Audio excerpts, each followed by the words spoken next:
I know the old saying, it's not the losing what hurts, it's the hope that gets you. And as a sports fan, especially as a Browns fan, that's definitely true. And it sucks. Browns lose. And quite literally, as I was, turning on the second half of the game, and I saw that Sanders was in, I didn't even realize what happened. And it was, all the people that think that Shedeur was going to come in and change this entire offense, they just got proven wrong tonight. And I get, Sanders didn't have the full week, and he's, he wasn't prepared for it fully, but you're still the backup. Your job is to literally be ready at any moment's notice. And he just didn't do that today, unfortunately. And we had it. Our defense played great. Myles Garrett might get the sack record this year, and it might not matter. I think the record's 22 and a half. I think he's at 14. So he could get it. Another 3 or 4 sack game today. Defense even had a defensive touchdown. And we couldn't score at all in the second half. And, Sanders' second drive, he throws the interception. I don't know. It sucks.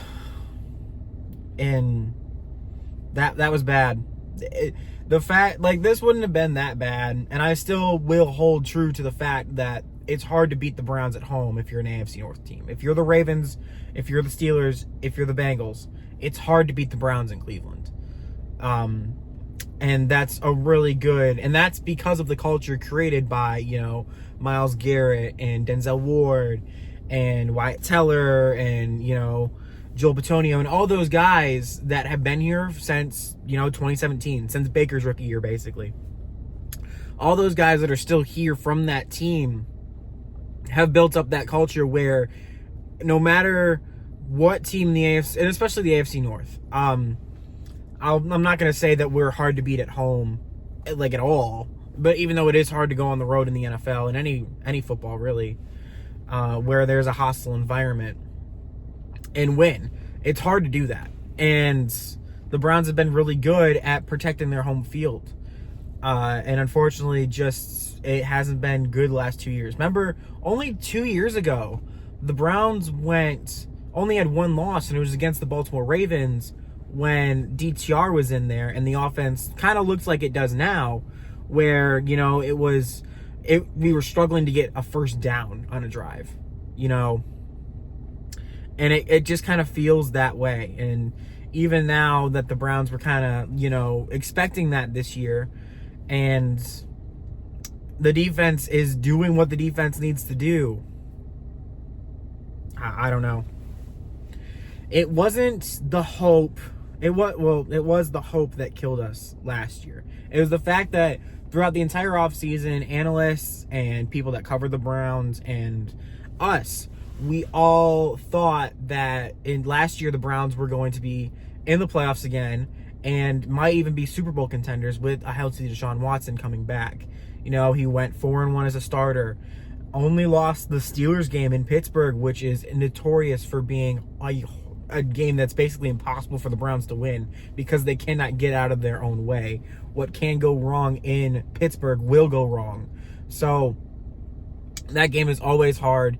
And I don't remember the last time I don't think I was born yet, the last time the Browns won a regular season game in Pittsburgh. So, that game is what that was. But regardless of that, when Deshaun Watson was playing, the Browns were winning. And going into the season last year, nothing really else changed. And Watson, for whatever reason, maybe it was, the cases getting back into his head because that was starting to settle, and it was just he didn't know how to. I'm not Deshaun Watson, so I can't speak for him like that. And honestly, I don't even think he might not know why he took such a steep decline. from 2023 to 2024. So I don't know. And that took the Browns back multiple years.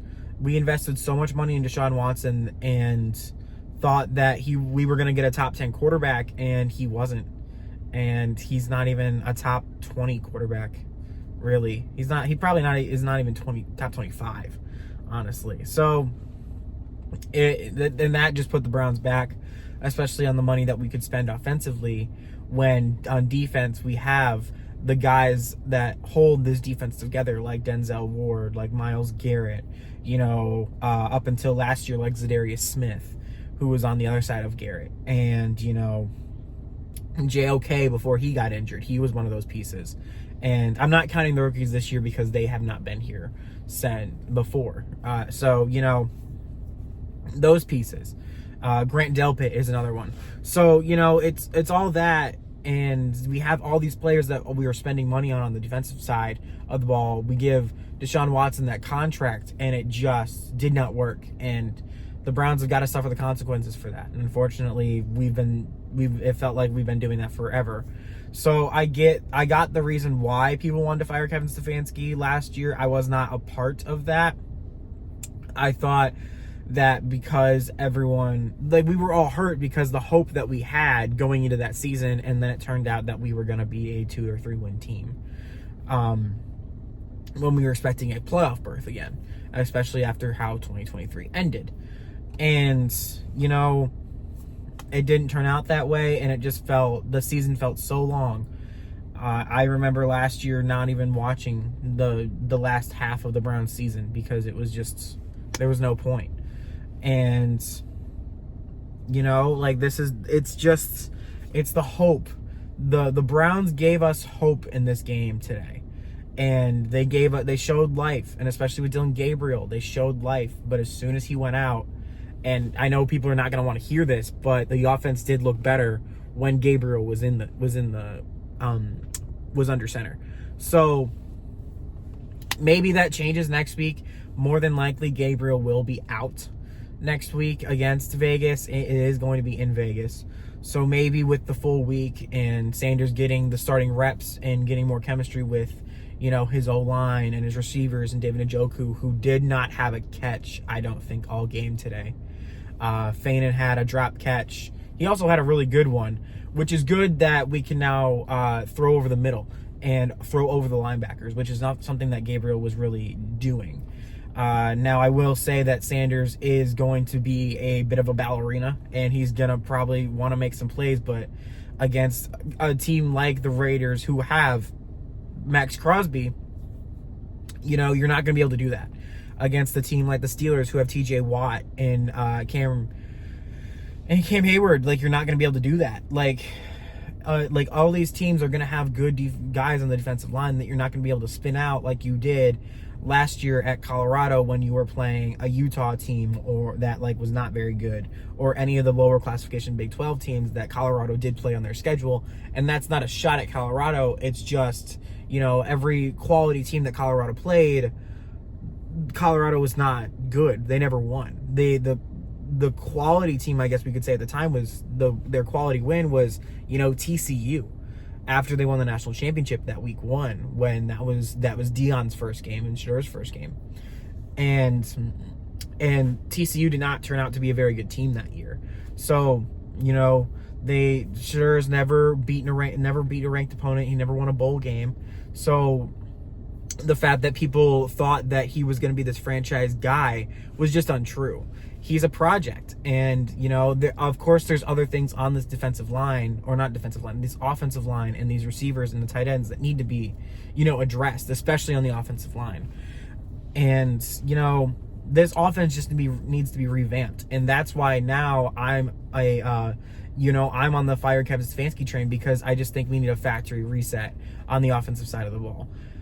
And when I was saying that we shouldn't fire Kevin Stefanski, it was really a fear of him going somewhere and succeeding. You had to ask yourself that question, the same question I asked myself with Baker Mayfield. And I really wasn't okay with him going somewhere and being a franchise guy, and I'm still not okay with it because Baker Mayfield is doing exactly what my biggest fear was. Is he went to Tampa Bay and is now, I wouldn't say a franchise quarterback, but he's a great system quarterback. So, you know, that's just the price we got to pay, and you got to ask yourself that too. If Kevin Stefanski does get fired, are you okay with him leaving and going somewhere else and being a Super Bowl contender? Are you okay with that? Because if you are, then sure, go right ahead. But if you're not, you got to take a step back. And right now, I think I am. I think I'm ready to let him go. And he just hasn't adapted well to, you know, the new patterns in the NFL. He was really good when the patterns and the offensive strategies played to his strengths in his team, 2020, 2021, 2022, maybe a little bit in 23. But ever since 2024, when that has shifted a little bit, he has been very, stuck in his ways. And that's an unhealthy thing, especially for an offense that is kind of young and has a bunch of rookies on it.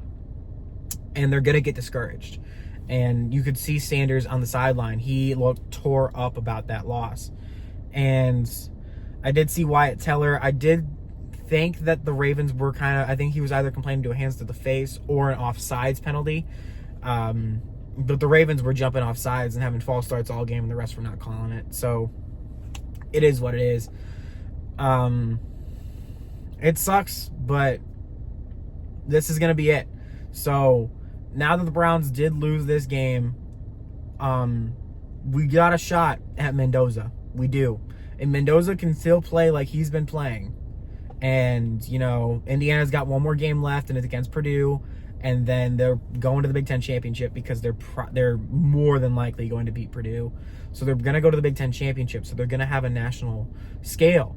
They're going to play on a national scale. So we'll see about that when Indiana is basically clinched for the playoffs. So Indiana will be in that.